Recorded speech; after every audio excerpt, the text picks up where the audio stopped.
The living crypto is on the rise, making that dough in the crypto paradigm.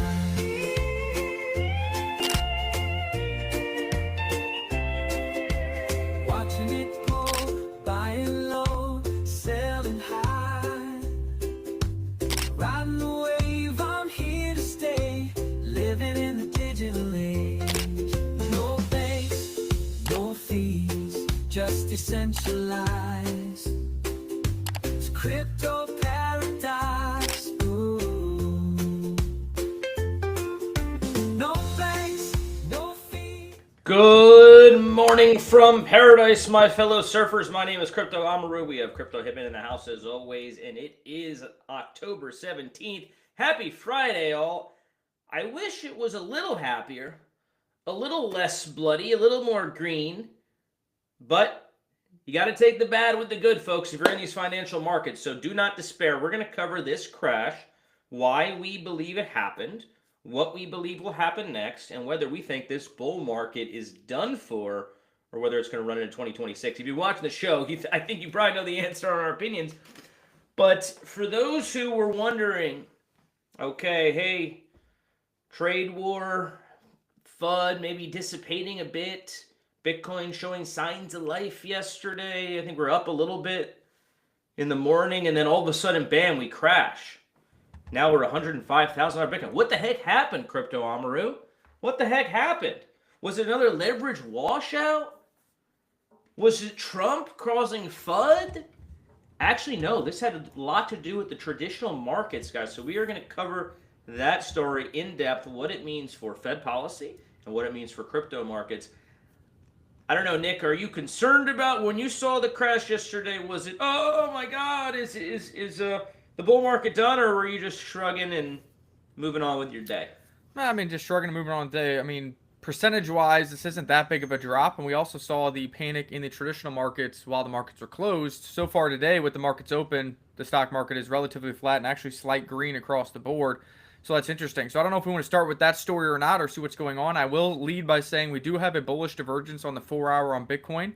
Here at 105, it put in that bullish divergence when it fell to 103.7. And we do know that these shakeouts usually occur before we can do the next rally. And why are we also not concerned? Yes, a lot of our altcoins are down, but we sold Bitcoin 11% higher than here. We sold Ethereum 9% higher than here. Sold Coinbase 11% higher than here. Sold Pengu 21% higher, and sold Peacock 22% higher. So we are taking some profits. We saw some downturn in the cards potentially. So we have some cash on various chains. We have cash on Pulse Chain now, Solana, Ethereum, and Bitcoin, as well as the stock market to buy a dip. Now we got to decide, when is the dip over? Well, the dip's certainly here. When it ends is anyone's guess. But why don't we cover why this crash went down? One of our core theses here at Crypto Paradise is that the markets are all interconnected and interrelated, and that Fed policy governs probably a lot more than people in crypto want to give it credit for. So what happened yesterday? News broke that two small regional banks were defrauded out of hundreds of millions of dollars and lost a bunch of money. These banks, Zion and one other, I forget the name of the other, lost a lot of money. And the concern all of a sudden became, at least in the traditional markets, is this an indication of a wider contagion, a wider concern around lessening of credit standards, lessening of bank standards, and is this going to spread throughout the wider financial system? Now, earnings just came out for the big banks, actually looking really strong. JP Morgan, Goldman Sachs, Bank of America, their stocks are all up. They're doing fine. So really, this was a discrete, contained issue among these two banks, regional banks, that got defrauded. But as it sometimes goes in the traditional markets and in crypto, a big, scary event that comes out of left field spooks people. And so that's what happened yesterday. I don't make a whole lot of hay out of it because I do believe this is just a one-off issue. I don't think it's going to spread. This is not nearly as bad if you guys remember the Silicon Valley Bank collapse. That was far worse. And of course, we bounced from there. We'll go over that chart in a sec. But that was the issue yesterday. The market reacted to that. I think it was an overblown story. I don't think there's any real meaningful chance of a contagion happening. So I think we'll forget about it and be upward and onward early next week. Yeah, and I mean, we did look at that chart when the last banking crisis happened. I think you said it was March of 2023. What happened? Bitcoin was around $25,000. It dropped to $9,000 pretty rapidly over the course of about a week. And then V-shaped recovery to new all-time highs. And of course, we know we're much higher than $25,000 now, sitting at 104. So with this being a lot less scary than the one that happened, I think you're seeing very similar chart patterns. And there's a possibility that Bitcoin can find a low within the next couple of weeks, leading into the next Fed rate cut, leading into Trump meeting with the president of China, leading into the scare turning into nothing. And of course, we also talk about gold here. Gold hit an all-time high of 4,400. You have people literally trampling each other in Asia to buy gold at a premium from their local jeweler. You have lines around the blocks in Australia of people trying to buy gold at all-time highs with a premium. And this is really like the meme, the meme where there's two vendors sitting there and it's like gold at 5,000 and there's a line out the door, gold at 1,000 and nobody wants to buy it. This is a very big top indicator to me. I think the top is near. Now, how does that apply to Bitcoin? Well, last time we called for a top in gold was in April of this year at $3,500. What happened? Gold dropped significantly below 3,000 and consolidated all the way until August when it broke out. Why does that matter for Bitcoin? Well, the exact top of gold at 3,500 was the exact low of Bitcoin at 74,000. During that period of chop until August, Bitcoin went from 74,000 up to a new all-time high of $125,000. So while gold sold off and consolidated, Bitcoin absolutely surged. I think we probably see a history repeating itself here, and we'll see a rotation from gold into Bitcoin, which leads Bitcoin to new all-time highs. Why gold, I'm not going to say flounders, but I think it's at least going to consolidate. But I do think this has been a pretty euphoric run for gold, breaking above $30 trillion, the most overpriced or expensive asset in all of the world, people trampling over themselves to buy it. Now's the time to rotate from gold into Bitcoin, and I think Bitcoin plays catch-up in a big way. Yeah, that's one of the main reasons why I do not believe this bull run in crypto is done for. It just belies all logic that you have gold run from 20 trillion. I mean, we've been talking about this story for a few months now. $20 trillion only a few months ago, market cap all the way up to 30. The amount of capital you're talking about to cause that run is just tremendous. Some of that is going to trickle down into Bitcoin once this run sort of flounders a bit. I don't think we're going to see a big crash on gold, but I do see a consolidation coming. Eventually, this is going to stop this madness on around gold. I do think the lines out the door is a great top indicator, like you mentioned. Some of that money is going to rotate into Bitcoin, and we're going to be okay. I want to circle back to the story I just mentioned around the traditional markets. There are some concerns that I personally have looking at some other stories applying to the wider economy here in the U.S. This is a conversation perhaps near and dear to Nick's heart, but car repos are near all-time highs. The amount of money that individuals are paying for their car loan is now averaging $750 a month. This, to me, is clear evidence that Fed policy, and people are going to want to blame Trump for this, they'll want to try to blame tariffs. It ain't that, guys. It is interest rates that have caused this problem. And also personal irresponsibility. Let's just add that too. But interest rates have been too high for too long. And this is what happens, guys. People can't pay their car loans anymore under these conditions. And you have repossessions up. And you actually had a huge bankruptcy around one of these, a company called Tricolor, a car lender. That is, to me, this is actually a bigger story than those two regional banks having issues with being defrauded. This is a bigger story, but this is a Fed story. Because this, to me, is just screaming, the economy needs lower rates, Powell. And I wouldn't be surprised if Polymarket was increasing its bets that we get a 50 basis point cut. I don't know if it happens, but I wouldn't be surprised if people are starting to open their eyes and saying, they need to take drastic action here at the Fed to stave off a calamitous collapse around the car industry, which could certainly spill over to the wider economy. So this is a story to watch out for. But this is all Fed, man, and Powell's got to get his head out of his ass and dramatically lower these rates. Yeah, and I mean, we've been talking about this for a long time, even in the last administration when inflation was rampant and we had all-time highs as far as individuals' debts on their credit cards. Credit card companies were raising their rates even higher. Were insane, into the 20s, and they're still into the 20s.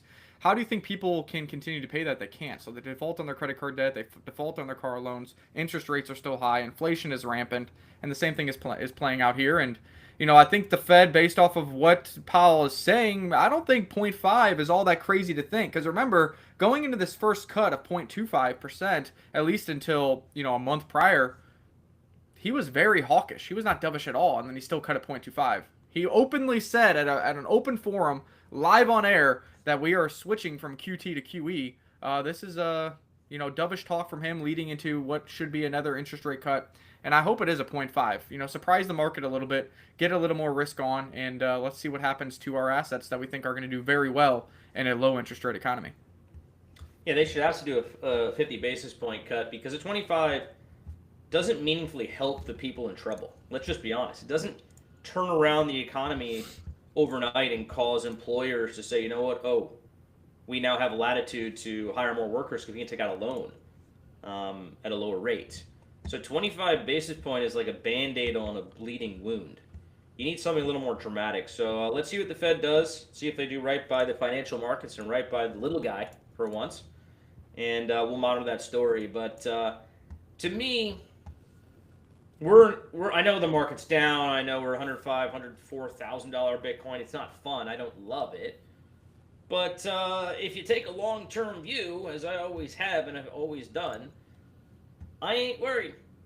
Just hodl here. If you're following Nick's channel and you're making trades, they're in profits and they have capital deployed. Good work. If you're like me, just a hodler in spot, keep calm, carry on. I do not think this bull run is done. Not with gold at all-time highs. Not with multiple rate cuts coming down the pipeline. Not with Powell being replaced in May 26. Not with the legislation coming out that's going to benefit crypto in a big way. And not with CZ out here on his blowhorn doing his thing. What's CZ got to tell us today? CZ says, our industry is terrible at marketing. Instead of trolling ourselves, which I admit I do a lot, we should educate these people about Bitcoin. And this is digital gold. Here is in Vietnam. Maybe we can see Nate in this line, maybe.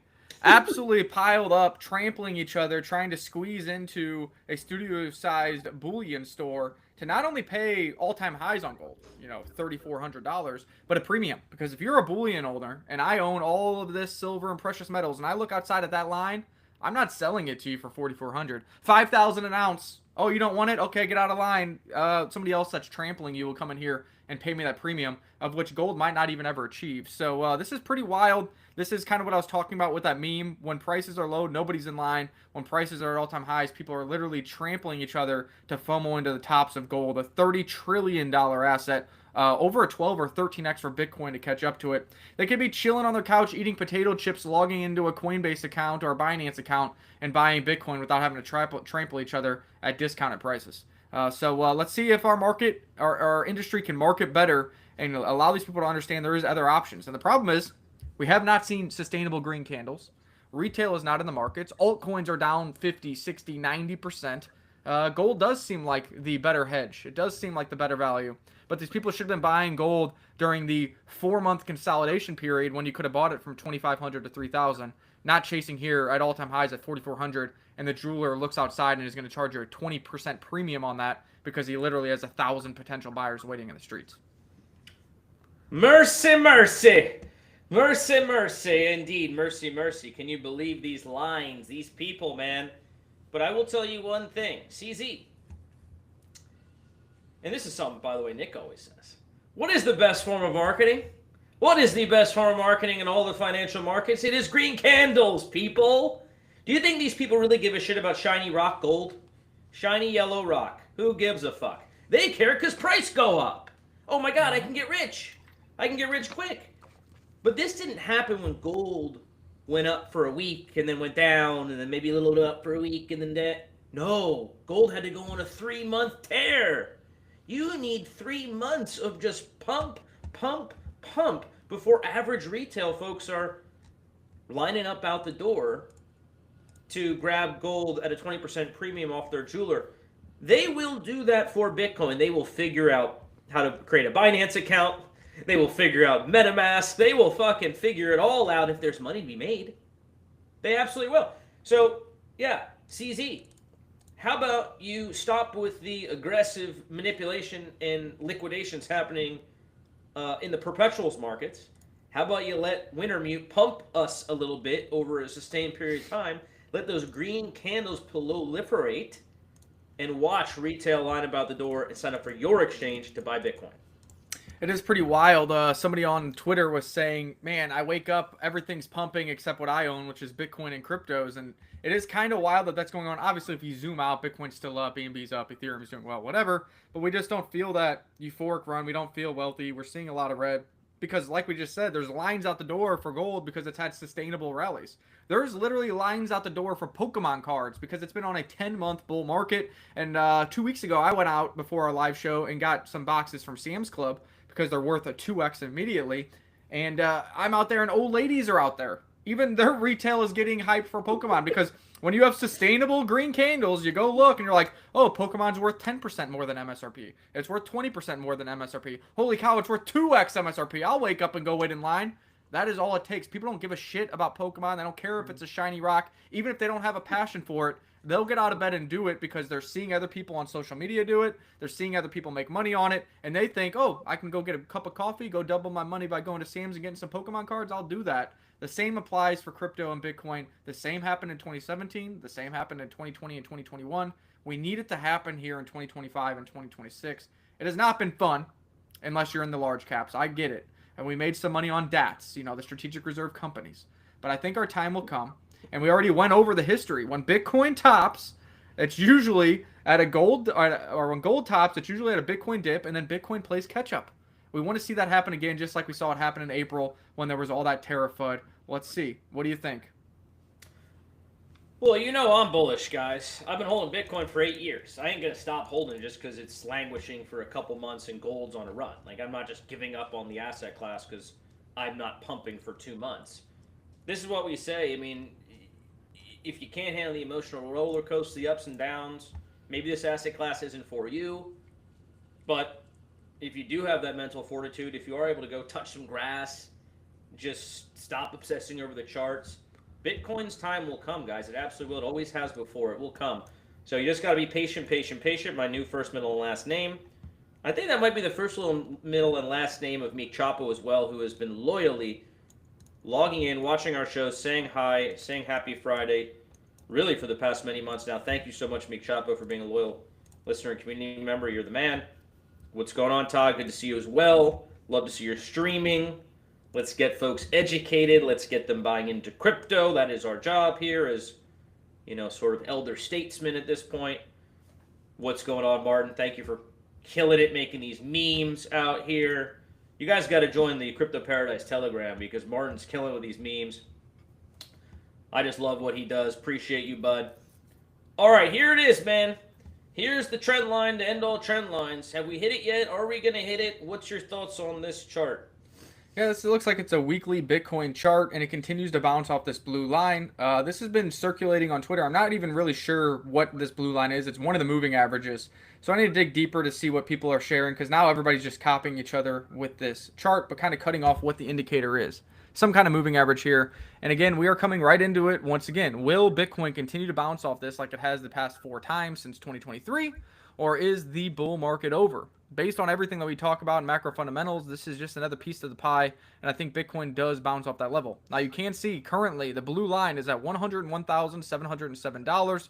We have seen wicks below that blue line in the past, but we've also seen where Bitcoin doesn't really get all the way down to it and give you an opportunity and moves without you. So we'll be monitoring this level very closely. And the longer that Bitcoin holds above that 101,707, the blue line will continue to work higher and higher in price, which means, hey, that very important mental barrier of 100,000 Bitcoin may not be broken to the downside. We see a lot of people on the timeline calling for $75,000 to $90,000 Bitcoin. Usually when everybody is bearish or everybody's saying the top is in, the market cycle's over, we're going to 75K, usually they're wrong. So let's see if Bitcoin can catch itself here. It would be nice if gold tops. We see some rotation to help catch Bitcoin. If the panic around the banking system ends up being nothing but sheer panic and Bitcoin can catch itself, But I just don't know how that's going to happen or where that income is going to be coming from. MicroStrategy is pretty tapped out. You really need retail to want to get involved with Bitcoin, and maybe that story starts to play out as gold here is very, very high in value. Well, I was going to say there's about $4 or $5 trillion that just got added to gold in the past month. So I mean, there's money around. It's now in gold. A lot of it apparently. There's still tons of money in the stock market too. There is money around the financial markets, guys. It doesn't. It's not always a little guy with $100 on Coinbase. It's usually the guys with hundreds of millions with family offices and so on. So money will rotate into Bitcoin. And we are always positive here on this channel, Chris. Maybe not always. But you know what?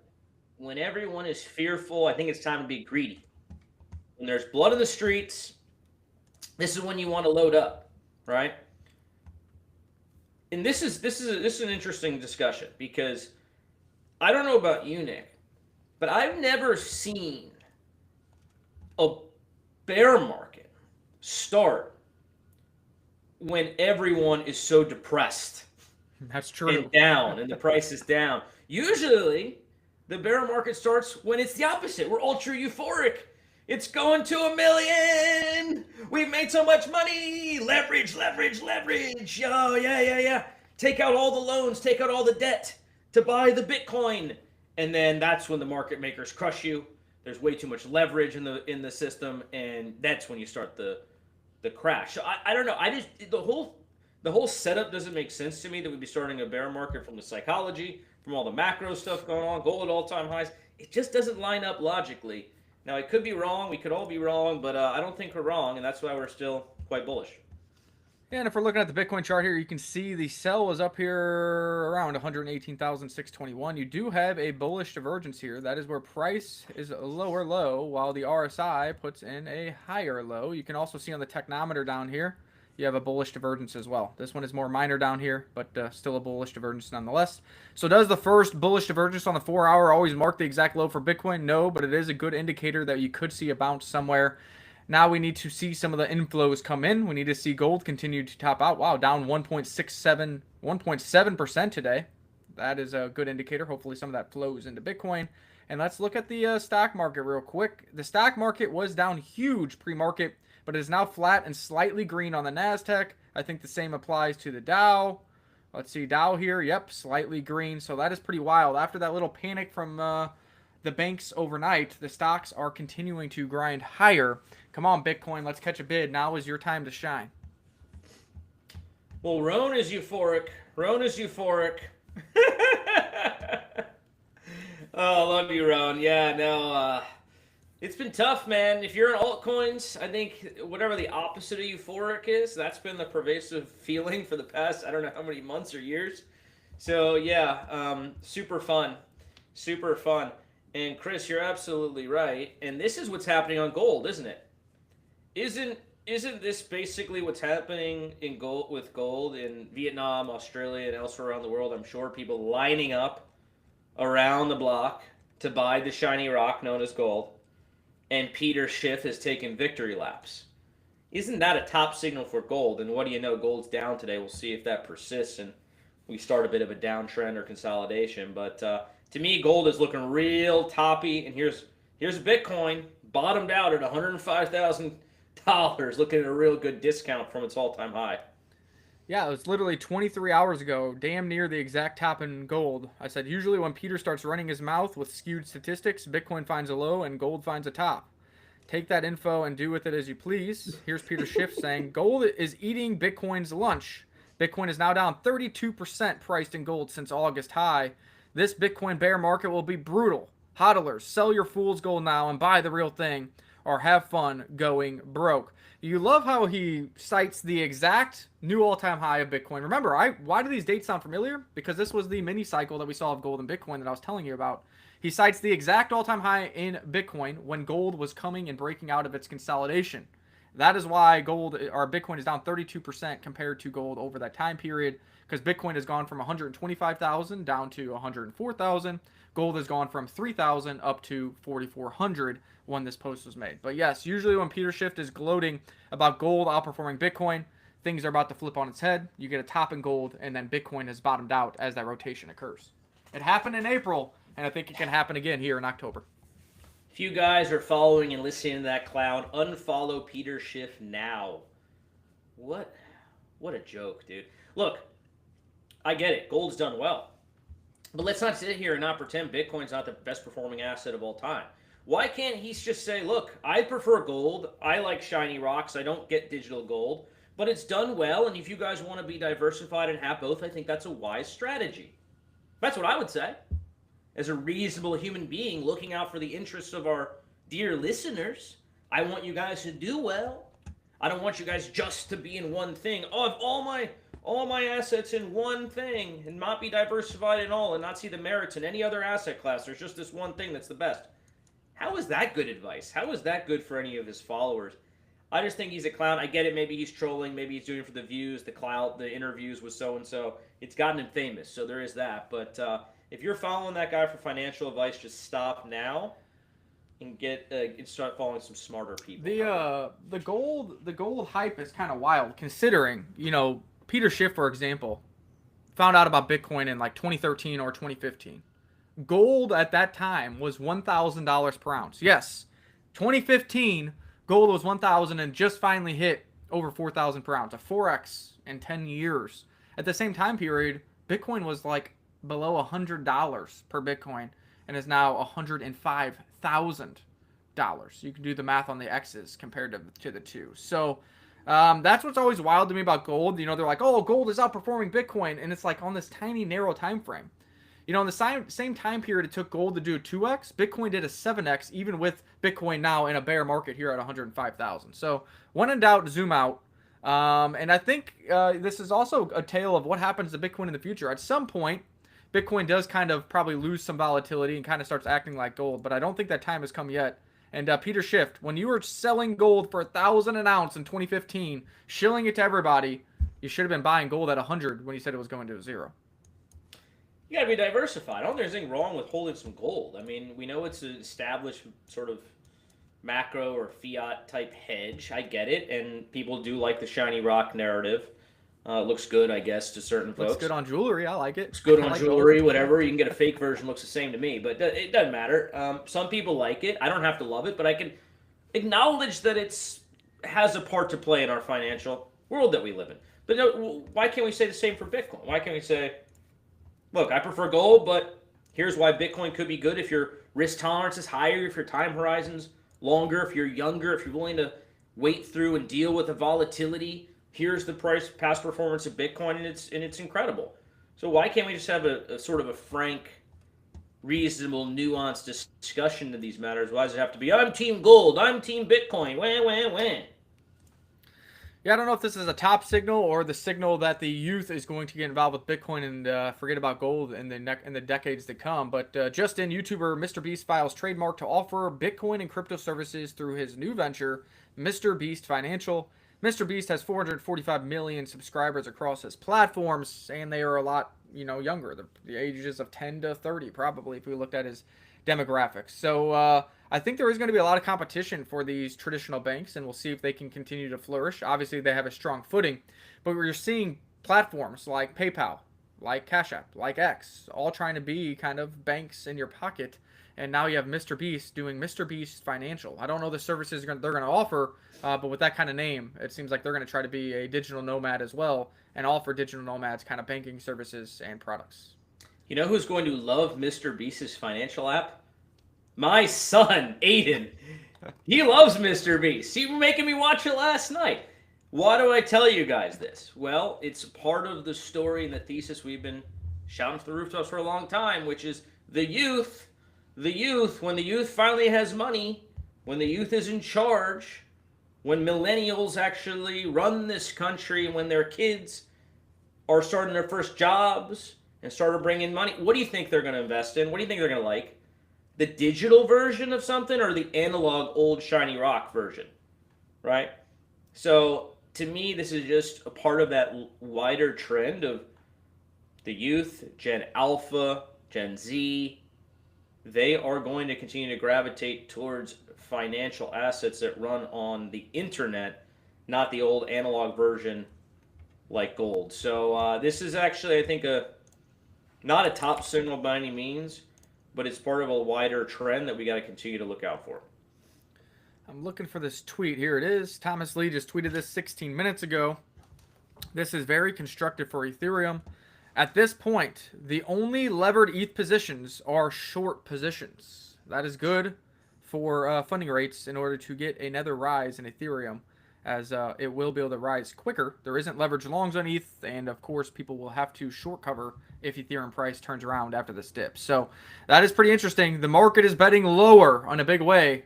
The only levered ETH positions are shorts, as all the longs have been washed out during that liquidation crisis just a week ago. I mean, haven't people figured out how this works by now? Haven't they figured out what happens after there's a big dump or big pump? It moves the opposite direction because of what's happening with perpetuals and all the manipulation and so on and so forth that we saw with the big leverage washout. That's a story that's been playing out before our eyes for the past year or so, really. Anytime you see a big crash like this, everyone piles in the shorts because it's definitely going lower, right? And then bam, opposite thing happens. Look, Bitcoin hits all-time highs. All the bulls fooled into thinking it's going higher. Here comes 150K, and then bam, opposite direction. Crashes 20%. Oh, it's going lower, guys. $75,000 Bitcoins in the cards. It's happening tomorrow, and then bam, it goes the opposite direction. Starts to pump. So, haven't we figured this out yet? The ups and the downs. I don't know. I just think people, for the most part, should stay away from leverage if they can. And if you're holding spot, just watch the ridiculousness unfold before your very eyes.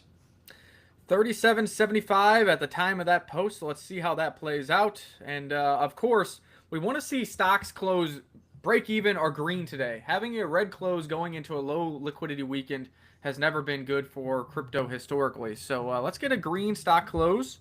And then hopefully this weekend doesn't turn bloody for us, and maybe we get some kind of new higher low on Bitcoin, Ethereum, and others, and can continue the journey upward and onward. Again, don't be leveraged here. We got Frontier Fund leverage trading. They're putting profits in our bags. Once again, that round is probably over here in a week.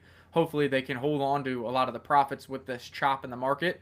And I'm still not of the case that the Bitcoin bull market is over. Even under traditional 4-year halving cycles, we should still have a run the remainder of this year. That should get us a little euphoric. And then we're in the belief that this is more like 2017 or 2018, which means, hey, we can run into Q1 of 2026, and then we will reevaluate from there, as we do think there's a lot of macro fundamentals in QE that can continue on through 2026 that could benefit Bitcoin and crypto. That's a really great point regarding the 4-year cycle. Even if you're a believer in the 4-year cycle, and I know a lot of crypto natives still are, and I get it. I'm not here to disparage you guys until it's fully invalidated, in which case I'll say told you so. But we, under the 4-year halving cycle, will still have 3 more months of Bitcoin should be doing well, and then altcoins should start to do very well. We haven't seen that really. Altcoins have done absolutely nothing to go in the wrong direction. So I just don't think we are in that world anymore of the 4-year cycle. Bitcoin is not run by retail degens anymore. It's run by Wall Street, and it's going to behave more like a traditional, more mature asset class. That is my theory. We'll see if we are correct here as we move into 2026. Hex is worried about his portfolio. I hope his family's doing okay too. Bro, you got 3 choices: buy, hold, or sell. That's always the choices that you have. And my choice is to hold, because I ain't selling at losses. Yeah, and I mean, it's red everywhere. If you scroll down Dex Tools, you scroll down Dex Screener, you scroll down TradingView, all red. So obviously we have positions that are down. We've taken some profits. So the one we haven't looked at today was Peacock. We sold that about 22% higher. Looking to buy that again. I was waiting for an oversold reading on the 1-hour chart, which we did get, but it was such a quick wick we didn't get long. So we're hoping this is an A up, and we can get some kind of correction. A down, B up, C down, somewhere down here. And we'll probably take another position on what I believe is going to be one of the best memes over on Pulse Chain at Peacock. And we also close out a position in Pengu. So we'll pull that up real quick. Here's Pengu for you. Pengu, like Bitcoin, is flashing a bullish divergence on the 4-hour chart while oversold on the RSI. We haven't bought it back yet, but it is 21 or 22% lower than our profit sales. So we got our eyes on things. Now we're trying to feel it out. Is the market going to give us some panic? Is there going to be a sustained downtrend this weekend if the stocks close red? We shall see, but we have some cash on the sidelines. We got a lot of investments long on the altcoins. And of course, our whole business is relying on crypto and Bitcoin primarily, with Crypto Paradise, Learn Crypto, and everything else we do. So upward and onward. We don't think the cycle's over, but we got to keep trading. We got to keep active. We got Frontier Fund putting some profits in our pocket. I know there's a lot of people in the Crypto Paradise community that can't wait for the 25th or whatever it is to get some profits from the Frontier Fund. Maybe you need that for your bills or your Mi Familia, or maybe you compound that into buying a dip if the dip is still here. Yeah, thank goodness for Frontier Fund making money on the ups and the downs of volatility and having killed that short position they were in during last week's leverage flush out. They were short and made a huge gain for us. So there is still ways to make money in bearish periods for altcoins like we're in now. But I'm of the mindset that we still have many more months to go on this bull run. We haven't yet seen the Fed full pivot. We've heard Powell talk about the pivot. We've seen one cut, but it was a very sort of cautious cut. And in the meeting, he was very, equivocating around whether it's inflation or whether it's jobs he's more caring about. The last, if you listen to the last presser he gave, it was much more, hey, jobs, there's more weakness in the job markets than we had thought before. So the Fed is going to come in and save our butts, guys. Just remember that. The Fed is going to save, they're not here to save the financial markets, mind you. They're here to save the real economy. And that's what we brought up that story of the quote, banking contagion that may or may not fully materialize. Why we told you a story about the car loans and the car industry that's really suffering under these high rates. The Fed is going to come in and move over into QE here. And that's why I think this bull run has many more months to go. And we got Roan in here, says Rome is the only one green today, and that is because their weekly tournament starts today at 5 p.m. CST and to earn real cash prizes. So if you're a gamer, check out Gladiator Games. Go play for a chance to win up to $1,200 in prizes. We continue to support Gladiator Games over on Pulse Chain. They've done well in trying to onboard people to Pulse Chain from the GameFi community. And I think that could be a trend. So, yeah, there you go. Shout out to Rome being up today. I think it's up like 20%, while the rest of the market is down about 10%. And that is probably because people are gearing up for the tournament that starts here this weekend, 5 p.m. Central Time. So check it out. Get over there and play. If you're not a gamer and you're just a speculator, maybe the token fits your parameters because there's real utility there. Buybacks, buy and burns, whatever it may be. And if you are a gamer, stop playing Call of Duty for free or you're paying $100 for that. How about you play weekend tournaments of Gladiator Games and trying to win $100?